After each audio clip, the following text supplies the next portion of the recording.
안녕하세요. 오늘은 러시아 팁에 대해서 얘기를 하도록 하겠습니다. 아무래도 러시아 말이라고 하면 강세이라는 개념이 상당히 매우 중요합니다. 한국말에서도 없는 개념이지만 러시아 강세라는 개념이 있고 여러분들이 그걸 잘 배우셔야 러시아를 원어민처럼 하실 수 있습니다. 강세라는 게 항상 모음에 빠지고 한 단어 안에 여러 모음이 있을 수도 있잖아요. 그래서 한 모음에 빠지고 이 강세를 받는 모음은 보다 뚜렷하고 또는 길게 또는 톤을 조금 업하고 발음하는 거에 비해서 강세를 안 받는 모음은 조금 흘리듯이 발음하는 그런 경향이 있습니다. 예를 들어서 오 발음이 있죠. 강세가 받으면 무조건 뚜렷하고 확실한 오로 발음하셔야 합니다.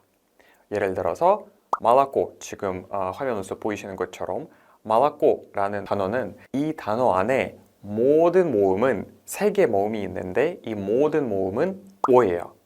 하지만 다 똑같은 오지만 발음은 다릅니다.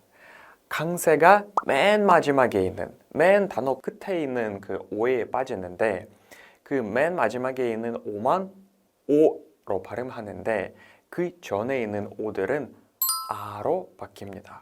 그러니까 정확한 러시아어 발음은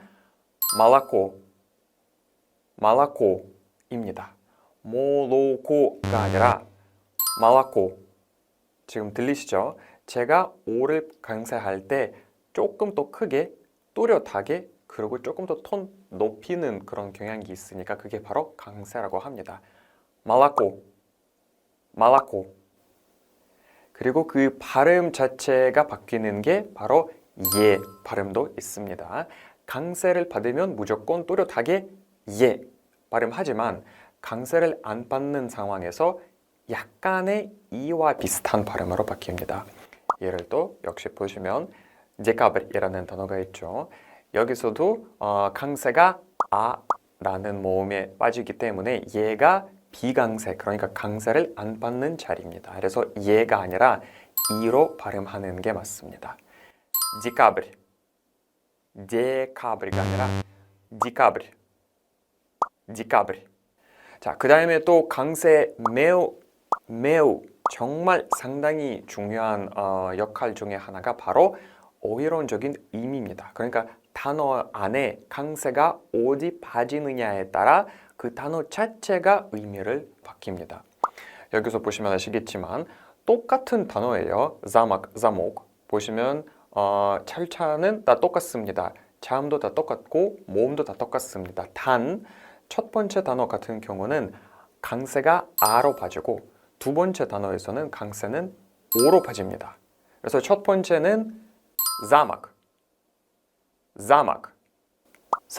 성곽이라는 뜻이죠. 근데 강세가 두 번째로 빠지면 자목, 참을쇠, 키라는 뜻이 되어버린 것입니다. 그래서 강세 어디에 빠지느냐에 따라 또 의미가 완전히 달라지기 때문에 여러분들이 강세를 각별히 주의하셔야 됩니다. 저는 두 번째로 이제 또 그런 단어들이 사실상은 러시아에서 많습니다. 무가, 그러니까 고통, 고문이라는 뜻을 갖고 있는 단어고요. 네, 강세가 뒤로 빠지면 모가, 가루, 밀가루 할 때 가루라는 뜻을 갖고 있는 단어입니다. 그리고 또 팁을 말하자면 만약에 한 단어 안에 요 발음이 있으면 요 발음은 기억하시죠? 예인데 위에 점이 이렇게 딱 2개 있는 글자라는 거고요. 요가 있으면 강세는 항상 그 요에 빠집니다. 예외가 없습니다. 단어 안에 글자 수에 상관없이 단어 안에 어떤 모음이 어떤 자음이 상관없이 무조건 강세가 빠지는 게 바로 러시아 말을 배우는 학습자분 여러분들께 아주 좋은 팁입니다. 예를 들어서 열가, 크리스마스 트리라는 것이죠. 열가 또는 악조가 아니라 악조 이렇게 발음하시면 됩니다. 자, 또 자음 발음 규칙의 얘기를 하자면 먼저 여러분들이 아셔야 하는 컨셉은 유성음 그리고 무성음 이라는 자음이 있다는 것을 여러분들이 꼭 기억하셔야 될 겁니다. 유성음이라는 게 쉽게 말하면 목소리가 들어가는 발음이고, 무성음이라는 거는 이제 목소리가 없이 그냥 공기 나오는 것만으로 형성해지는 발음을 말하는 겁니다.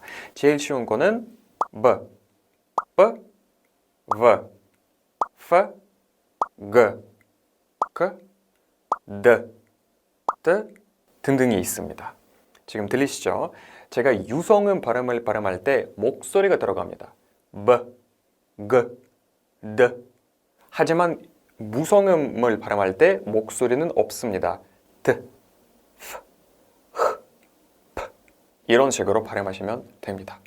자, 그러면 유성음 발음이 만약에 단어 끝에 온다. 그러면 무성음으로 바뀝니다. 또는 단어 한가운데라도 두 가지 자음이 같이 만날 때도 똑같은 현상이 나타납니다. 앞에 어떤 유성음이냐 무성음이냐에 따라 뒤에 발음이 조금 더 바뀐 그런 현상이 있습니다. 바로 여기서 보시면 아프터부스 같은 경우는 두 번째 자음을 보시면 v 발음이에요. 유성음 발음이에요. 그러니까 목소리 있게 발음해야 발음이지만 v. 바로 뒤에 세 번째 글자 t잖아요. 무성음 발음이에요. 그러면 무성음 발음 때문에 앞 글자, 그러니까 v 발음은 또 무성음화하게 되는 현상이 나타납니다. 그러니까 아프토부스가 아니라 아프토부스 또는 examen 같은 경우는 똑같은 현상이 나타납니다.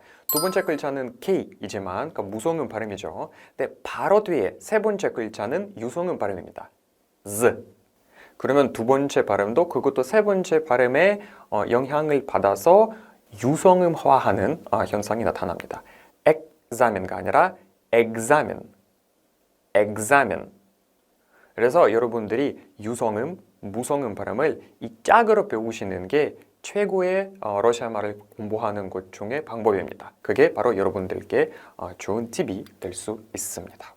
그리고 한 가지 또 팁을 드리자면 한 단어 안에 S 발음과 치 발음이 한 단어 안에 만나면 무조건 시 발음으로 됩니다. 그런 단어들이 사실상 많지 않기 때문에 여러분들이 그 단어를 그냥 외우는 게, 암기하는 게 더 좋을 수도 있고요. 예를 들어서 счастье, 행복이라는 단어죠. 글자 하나하나를 따져보면 счастье라지만 сч가 나란히 있을 때는 сч로 발음할 경우가 하나도 없고 무조건 항상 시 발음으로 발음됩니다. счастье. 또는 두 번째 예로 이제 영수증이라는 단어죠. 스조인데 스조 발음하진 않습니다. 스체가 같이 나란히 있기 때문에 무조건 시로 발음합니다. shot. 또는 우리 머리카락을 빗는 그 핏이라는 뜻이죠. расческа. расчеska가 아니라 расческа 이렇게 발음하시면 됩니다. 한 가지 더 팁을 드리자면 모음 가운데 게라는 발음이 들어가는 경우가 있을 수 있습니다. 대부분 형용사 안에 나타나는 그런 현상이지만 나중에 이제 본격적으로 형용사를 배우실 때 매우 유용하게 쓰실 수 있는 거고요. 이럴 때는 거의 대부분 오고 또는 예고 식으로 나오는데 이럴 때는 게 발음은 게라고 하진 않고 ve 발음으로 교체됩니다. 이거는 예외라서 여러분들이 그냥 그대로 암기를 해서 놔두시면 됩니다. 그래서 большого 할 때 쓸 때는 오고라고 씁니다. 하지만 발음할 때 большого, большого 이렇게 발음하셔야 됩니다. 유일하게 러시아어에서 형용사가 아닌 명사가 그런 식으로 발음하는 게 단어가 딱 한마디가 있습니다. 그게 바로 오늘이라는 단어인데 쓸 때는 сегодня라고 쓰지만 발음할 때 сегодня.